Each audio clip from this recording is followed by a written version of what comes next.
semester 6 dari Prodi 1 Kedokteran Gigi. Di sini saya akan menjelaskan tentang konsep dasar pemeriksaan patologi anatomi. Simak ya video berikut ini.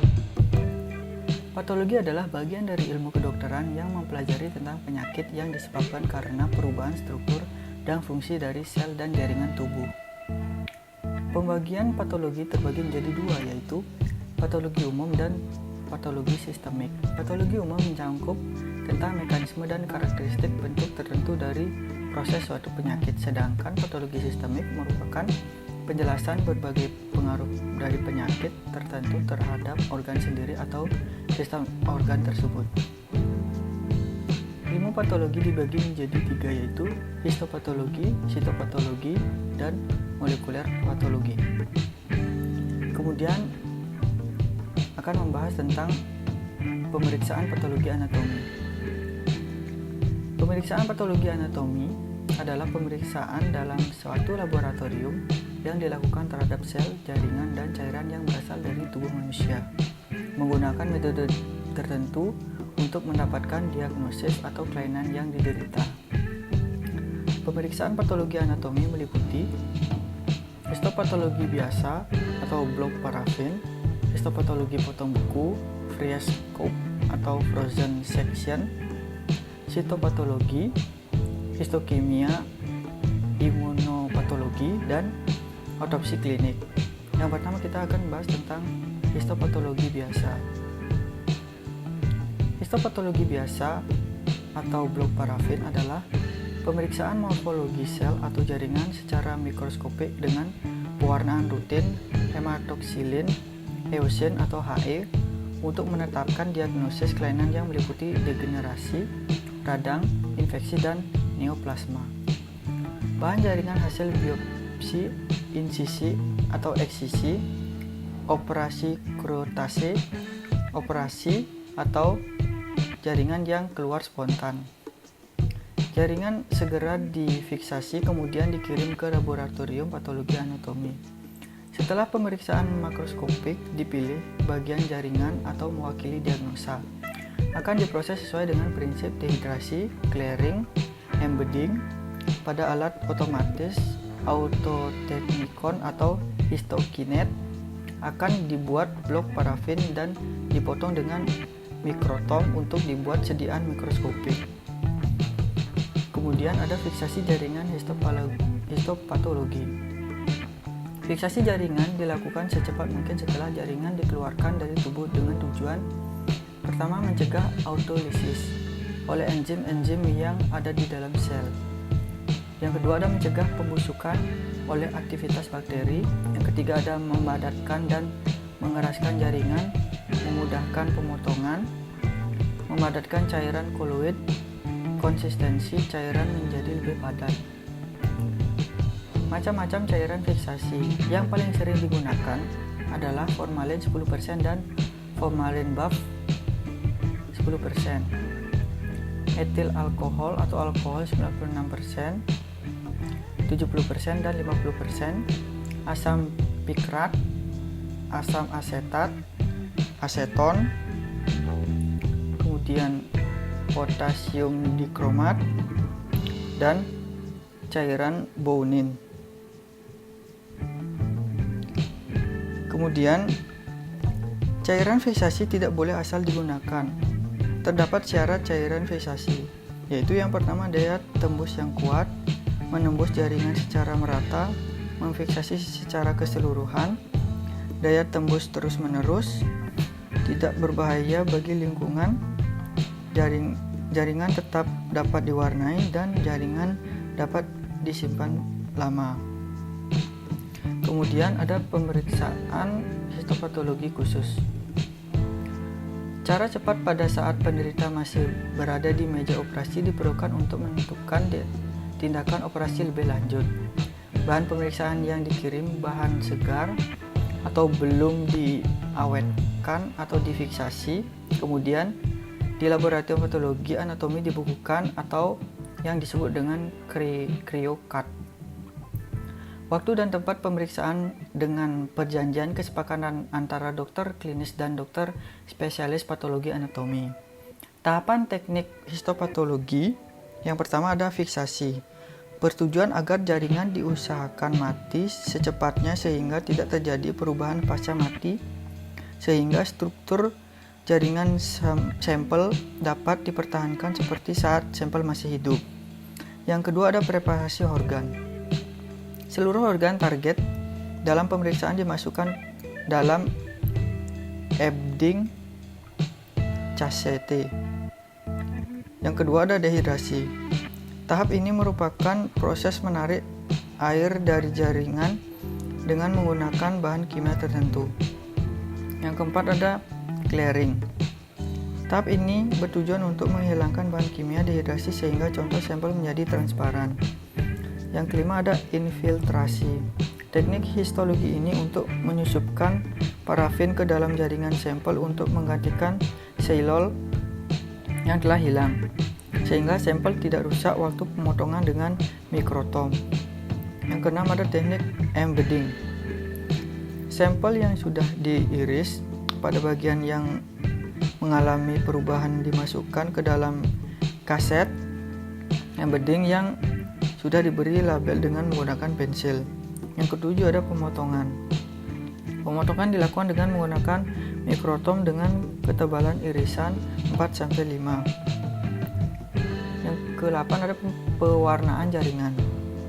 Pewarnaan ini dipergunakan dengan teknik pewarnaan ganda hematoksilin dengan eusin.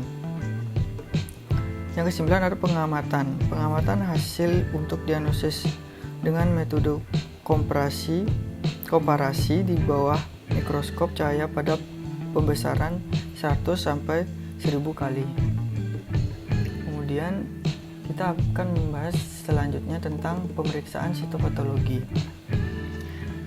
Tujuan dari pemeriksaan sitopatologi adalah screening atau pemeriksaan penyaringan dan atau menegakkan diagnosis dengan cara pemeriksaan sitomorfologi. Nah, caranya yaitu sediaan apus pada kaca benda dari bahan cairan yang diterima kemudian difiksasi dan diwarnai. Bahan pemeriksaan dari bahan pemeriksaan dari sitopatologi ini usapan atau scraped dari vagina, mulut, rahim atau serviks, massa ulcerare, sputum, sikatan bronkus atau bronchial washing, cairan tubuh seperti asites dan cairan pleura, urin, aspirasi jarum halus, exfoliate, keitologi, aspiration, keitologi. Diagnosis sitopatologi yaitu diutamakan untuk menyingkirkan diagnosa tumor ganas. Kemudian diagnosa ditegakkan berdasarkan yang pertama ada pleomorphic cell, yang kedua ada hyperchromatic inti, dan yang ketiga ada rasio inti sitoplasma cell. Selanjutnya kita akan bahas biopsi aspirasi jarum halus atau fine needle aspiration biopsi. Adalah teknik pemeriksaan seluler atau sitologi menggunakan jarum 27G sampai 22 dengan atau tanpa aspirasi aktif pada massa atau tumor superficial dan palpabel. Bahan pemeriksaan berupa aspirasi pewarnaan DIF, Quick, Giemsa, Papanicolaou. Kemudian prosedur pemeriksaan FNAB, sel didapat dengan cara aspirasi jaringan tubuh. Kemudian bahan yang diaspirasi segera buat preparat apus, kirim sediaan kering yang telah diawetkan atau fiksasi dengan alkohol 96% selama 30 menit. Kemudian formulir diisi lengkap dan dikirimkan ke patologi anatomi. Kemudian keuntungan untuk FNAB adalah tidak sulit, mudah diulang dan murah dan cepat. Untuk diagnosisnya juga cepat. Penderita dengan KU lemah dapat ditentukan diagnosisnya dan aspirasi biopsi histologi atau FNAC dan FNAB. Kemudian kita akan bahas tentang tes pap alat potong beku. Nah, jadi pulasan khusus histokimia untuk pengenalan sel-sel tertentu, misalnya pewarnaan Sudan 3 untuk mengenal sel lemak. Bahan tertentu dalam jaringan atau produknya yaitu pewarnaan periodic acid shift atau PAS untuk musin atau glikogen. Mikroorganisme tertentu dalam jaringan, misalnya pewarnaan Campbell untuk basil TB. Bahan pemeriksaannya yaitu yang pertama jaringan yang telah difiksasi dengan formalin 10%, kemudian jaringan segar dan jaringan dari blok parafin. Selanjutnya kita akan membahas tentang imunopatologi. Pemeriksaan khusus imunohistokimia dibagi menjadi dua, yaitu teknik imunofluoresensi dan teknik imunoenzim. Yang pertama kita akan bahas tentang teknik imunofluoresensi. Tujuannya yaitu untuk pengenalan antigen, antibodi, dan kompleks imun. Mempergunakan fluorokrom dilihat di bawah mikroskop fluoresensi atau mikroskop yang memakai filter sehingga memancarkan sinar ultraviolet. Bahan pemeriksaannya itu jaringan segar didinginkan pada suhu min 80 derajat Celcius dengan nitrogen cair atau pada suhu min 30 derajat Celcius dengan es kering. Kemudian jaringan dalam blok parafin. Yang kedua ada teknik imunoenzim. Tujuannya itu pengenalan jenis antigen atau bahan yang terkandung di dalam sel atau jaringan dengan mempergunakan antibodi terhadap antigen atau bahan tertentu yang diberikan label enzim, misalnya peroksidase atau fosfatase alkali untuk visualisasi. Kemudian kita akan membahas yang terakhir tentang otopsi klinik. Jadi otopsi klinik merupakan pemeriksaan bedah mayat atas permintaan dokter spesialis seperti spesialis anak, spesialis penyakit dalam, dan dokter spesialis lainnya. Pada kasus kematian yang berhubungan dengan penyakit, mayat yang diperiksa adalah mayat yang meninggal dalam perawatan di rumah sakit untuk menentukan dan mencari sebab untuk kematiannya. Sekian video dari saya, semoga bermanfaat bagi yang menonton. Mohon maaf apabila ada salah kata. Terima kasih.